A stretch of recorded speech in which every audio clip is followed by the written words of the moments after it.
How to sign a document on Pandadoc. In this video, I will explain you that how you can sign a document on Pandadoc with a digital sign or an image sign, or you can just create your own sign in Pandadoc, right? So it's very easy to do it. Let's dive in. So first of all, you can see that I'm already into the dashboard of Pandadoc. So once I'm here, you have to select your document. So here you can see this is my business plan, the document which I have right now. By the way, if you are not able to find a document, you can just click on documents and you will able to find your all documents here. If you're working on templates, then also you will able to add your sign. So now I will show you how to do it. So let's just open our document here. It just take a very few seconds to get open, so you have to just wait.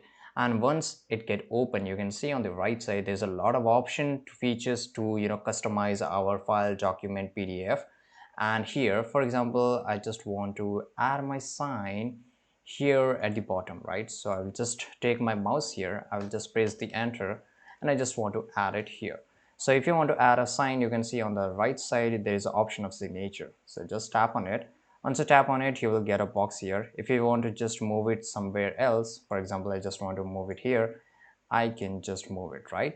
And once I'm here, if I want to put my sign, I have to just click on this orange icon. Once I'm click, I can choose my font. For example, you just want in the font, so here let's say that this is my sign here, I can just write.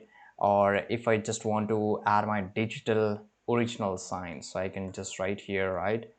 And in this way I can just add. For example, if you want to upload, just go to the upload section.